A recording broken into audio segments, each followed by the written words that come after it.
This is Middle Eye, and peace and love to you all. I love you all. I want to say that to start off. You guys are my universe, and I just want to sit down and have a cup of tea with y'all. Y'all look greatness. How do I want to start this video off? I want to first start it off by saying this. Life tells a goddamn story. Life is a journey and it tells a story. Okay? And I want to explain to you how my journey has been going. I made a video in the past talking about a lady that I lived with. So now at this point, a lot has been going on and I want to share the story with you. So let's have a cup of tea so we can all learn from this experience that I've had. I worked at a job called Apex Roofing. Amazing opportunity, eye-opening experience. I love the work. I love the chance to sell roofs and help people repair their homes. I love that aspect. But there's people and there's energies that also work there that are extremely evil energies, and they don't understand what it's like to be a black man going door to door. They don't seem to give a fuck, and they just want to make their money. And money is extremely evil, and it was, I seen the evil. I seen the evil in a lot of the people, and it made me feel uncomfortable. There was a dude that I was picking up every day that was consistently calling black people niggas, and I had to keep my mouth closed. I just had to deal with it because they was paying me $700, only me $700 to inspect roofs because I was helping out this man with rods. Evil shit. Yeah, we'll pay you $700. Just pick up this white redneck for us. Get $700 a week plus your deals. Just pick up this white man for us. Racist as hell and calls people niggas, but I had to look at that shit inside myself, right? And I had to realize that a lot of this motherfucker, that a lot of what he got, I learned a lot of shit about him and how he relates to me, you know what I'm saying? And what I gotta fix, you know what I'm saying? And what I gotta remove out of my life. Him first, but what I gotta remove out of my life. Him first, but what I gotta remove out of my life. So I looked at that inside myself, and I stood up for myself at one point, and I told this man, yo, leave me the fuck alone, and you like, shut the fuck up when you in my car. Understand that. If you're gonna talk shit about people, don't do that shit in my fucking car, cause it's my shit. Now I told him, you know what I'm saying? And he didn't want to step foot in my car again. He went and bought himself his own car, and I was proud of him. I looked at that like, yo, I gave that man motivation. Now, even though I intimidated the fuck out of him, I gave that man motivation to get up on his grind and do his own shit. So I feel grateful for that. But there was another dude that I was also picking up that was my dog. Was my motherfucking dog, bro. His name was Rick. I seen that man go from a healthy man knocking on doors, boom, boom, boom, boom, making money, showing me how to do the trick, right? Every day he wore a mask all fucking day in that heat. Wore a mask on his face. Nice Yankees hat. Nice Yankees mask on his face all fucking day, right? By the way, this is gonna be a long video because this story all connects. That's what I mean by when I say that. Life is a journey that connects and tells a story. So listen, he had a mask on his face all fucking, like, the whole, man, I watched this man's health deteriorate while he was out making money. Nobody gave a fuck. He stopped showing up to work. Nobody gave a fuck. I'm calling him, yo, you good? Yeah, I'm good. Just don't come over here. I'm good though. This man died, man. Rest in peace to Rick, man. 'Cause that man was a strong man, and he taught me some shit.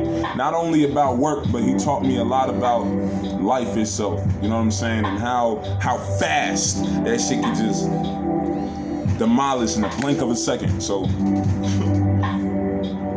anyways, we're gonna continue.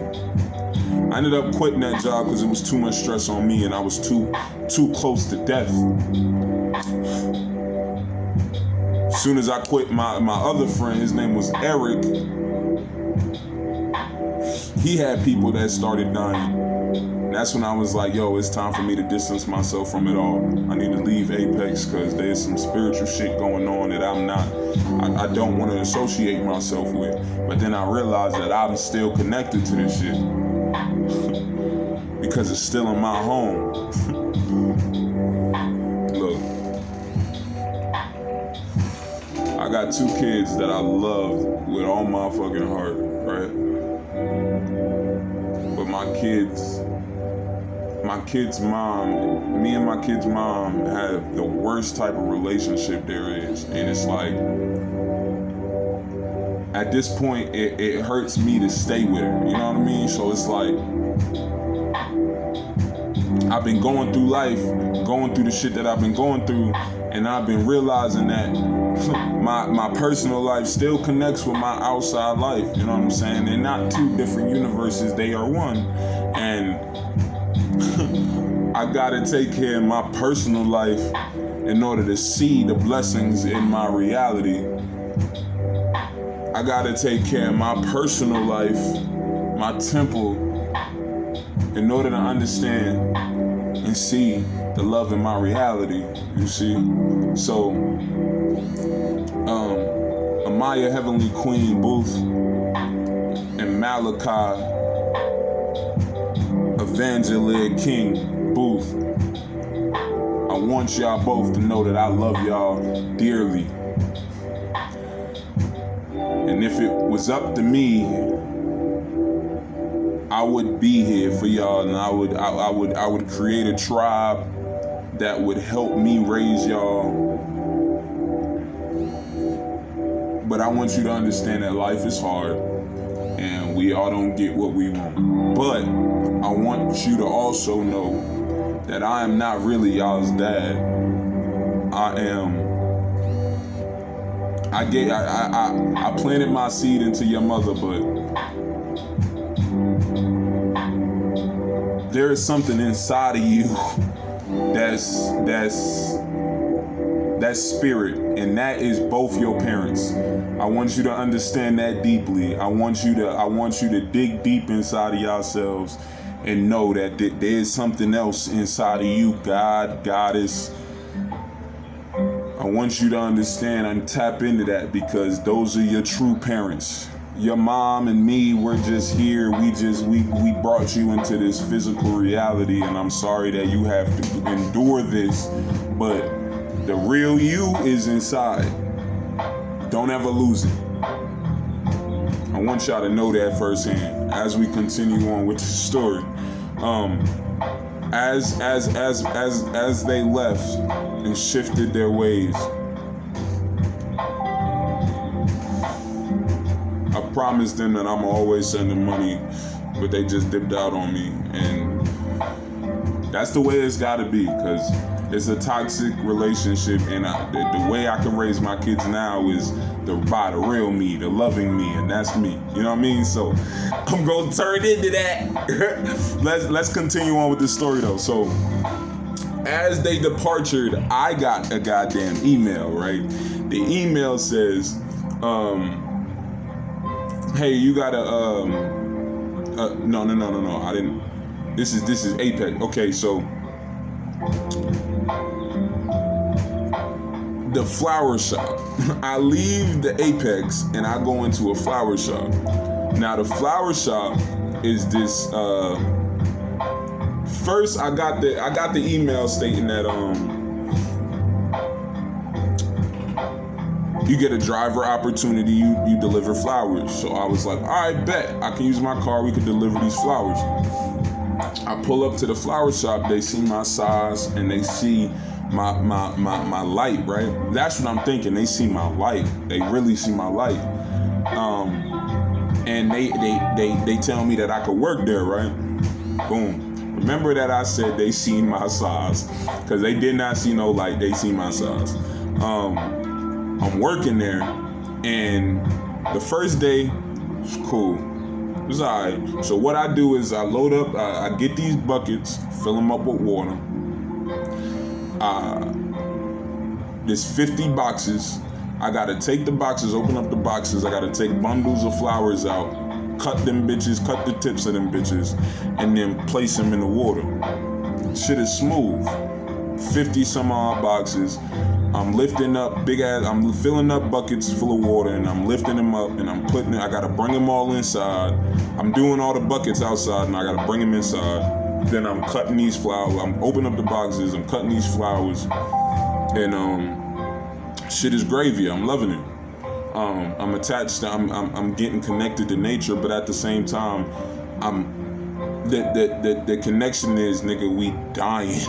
We dying. That's what I kept on feeling every day. Like every time I'm cutting these flowers, like, thank you for letting us live a little longer, but nigga, we in pain, we dying already. That's the vibe that I got in that goddamn flower shop the whole time. I like the environment though, because it felt like a loving environment, but at the same time I had this little itchy feeling about the people that worked there. So I couldn't shake it off. I was bringing my speaker. They was loving my music. I was playing this music. They was loving it. The next day, like I said, I took care of the 50 boxes. The next day, they got a whole load full of 150. I swear it was 150 boxes, yo. 150 boxes placed all over the flower shop. I gotta cut them bitches. It's fine. I gotta fill up buckets. Not even 150 buckets. It's a lot more. It's a lot more buckets than 150. But I'm filling up the buckets and I'm putting the flowers in the buckets. Shit is gravy. I knocked them bitches out in that day. If there was any boxes, I'm finishing them up the next day. And I finished up all the flowers the first day. It was the greenery the next day. I filled them all up. Shit was smooth. 2 days go by. Like I said, I only worked there for a week, and I'm trying to tell y'all why. The next day after that, there's a whole truck outside. I kid you not, full of boxes of flowers. Yo, they're seeing my speed. They seeing the way I work and how big of a person I am, that they stressing me the fuck out and trying to be these loving and doving characters while still stressing me the fuck out. You know what I'm saying? Trying to make sure that I get the work done, and I didn't like the vibe. For $9 a motherfucking hour, I didn't like the vibe, and they let me do that shit all on my own. And not only did I have to put the flowers in the buckets, I'm talking about I gotta load the flowers. I gotta pick all these buckets of flowers that I already done put in the store, and I gotta put them in the goddamn trailer in the back. Put them in the trailer in the back. And that's an all-day thing, and I'm stressed the fuck out. For $9 an hour, I said, yo, y'all not gonna have me, y'all not gonna have no help for me, and y'all not gonna speak to me the whole day I'm there. And it's just me listening to this music by my motherfucking self. Y'all in the back of the room, I'm in the front of the room, and I'm by myself. Y'all niggas didn't give a fuck about me, yo. Y'all just let me do me. Like, I didn't respect that. And then they pushed me outside, talking about some, yeah, you gonna cut flowers and do your whole job outside. We gonna go buy you a tent. I said, yeah. I'm quitting, bro. I'll see y'all out. I'll see y'all later. I didn't like that vibe at all. I didn't like that vibe at all, bro. So, I left, and that was a huge weight lifted off my shoulders then, right? And that's when, after I left that job, that's when my relationship like finally came to an end, right? and they finally, like, my kids finally left, and they left, and as they left the room, like, I get an email saying that we got an interview. It's 3:19. I got an interview at 3:00 for airport interview, right? So I'm late as fuck to this already interview, right? This group interview. They didn't give a fuck. So I'm thinking this shit is a fucking scam. I don't know what the fuck's going on with my life right now. As like the negativity's leaving, it's like, bruh, here you go. And so I make the interview. I go to all the places, the drug test, take the drug test, do the onboarding, all that. Bro, I kid you not. I work for Spirit Airlines. And I'm a ramp agent. I basically refuel the planes. It's a serious ass job. And that's what I do. And it's a loving thing to think about. But I know that this shit is still just a journey within itself. You know what I'm saying? I understand that life is a journey within itself. So as I'm in there, right? I'm in training the first week. I gotta get my badge, right? So I'm in the office to go get my badge. I go sign in on the paperwork. Mind you, I'm not wearing no mask, right? I don't wear masks because of what my boy Rick went through, right? So I'm in there, I sign the paperwork. The security guard don't say nothing to me. At this point where I live, the mask mandate done been lifted, and everybody don't have to wear a mask, right? So so I go in the office, right? After, mind you, I'm waiting outside for 35 minutes before my name get called. The security guard lady gonna tell me, and only me, to go to my car and get a mask. I'm like, all right. So I go to the car and I go get a mask. I wear the mask on my face like this. That's just what I do, because that's how I feel. You know what I'm saying? The lady don't say nothing. She just pointed at the door and let me in. So I go sit down on the seat. I'm next in line. This security guard lady at this point start harassing me. Excuse me, sir, can you put on the mask? Excuse me, sir, can you put on the mask? So I'm like, at this point, lady, you harassing me. You asking me to not breathe, and I don't respect that. I'm gonna breathe free air, because that's me, and that's what I was made to do. She was like, well, you gonna put on the mask or I'm gonna have to go get security. So I go like this with the mask and I place it on my face. It land on my face like this. Like this, bro. It land on my face like this. And she walks the fuck out, and then I'll take the mask and I'll put it back right here, right? So, after that, right? I go up to I asked this lady, this lady that was next, right? I'm like, can I please just skip you so I can get the fuck out of here, because this lady harassing me, right? So I go up to the front, and there's people behind the desk. There's people behind the desk that don't got no type of mask on. There's other people. There's people behind the desk that got a mask on, but there's other people behind the desk that don't. And I peep that shit, right? There's a sign on one of the ladies' desks, right, that say karma does exist, and it's like my cousin. And I was like, I love your goddamn tag. And then she was like, the fact that you bringing that to light, you throwing shots. I was like, hell yeah, I'm throwing shots. But at the same time, I see that shit in myself. That's what I said to myself. Like, I seen that shit in myself. When I say that shit, like, I want y'all to, like, really understand what I mean when I say that I see that shit in myself. What I go through with other people, the way other people treat me, like, I see that shit in myself. You know what I'm saying? Like, even though it has nothing to do with me, like, part of it does. Part of it does. And the universe is trying to show me something. The universe is trying to show me something. You know what I'm saying? Because I used to be that person. Not to tell people that to put on the mask, but my shadow is, one of my shadows is me looking at other people as if they like smaller than me. And that was always a thing with my mother. My mother was abusive towards me. My dad was too, so I can't even put it the whole blame on my mom's. It was both my parents. It was abusive as fuck to me. So it was like one of those things where I'm seeing how the universe is placing things in front of me, like, okay, my old boss that worked at Apex, his problem was the fact that he hated, he looked at other, he had a brain injury, and he looked at other people as if they was below him due to his brain injury. You know what I'm saying? Nobody can tell him anything because that's his brain injury, but the way he's looking, like, yo, I'm a motherfucking king. And I could see the tyranny in that. I could see the tyranny in my own universe when it comes to that. And the fact that, you know, the tyranny in that flower shop job, I seen that shit. And then the security guard, you know what I'm saying? There's certain things within your shadows that the universe is gonna show you.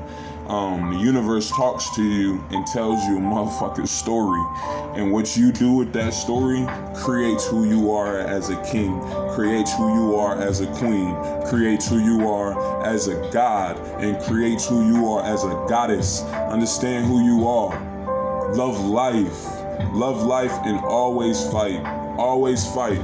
When somebody tries to cross you, fight, bro. Now, I'm not talking about this, but through your words. Don't stop.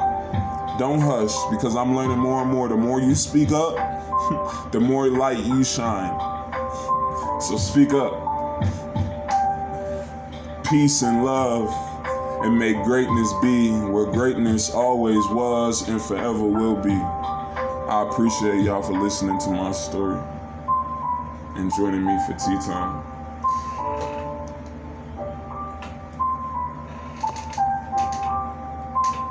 May greatness be.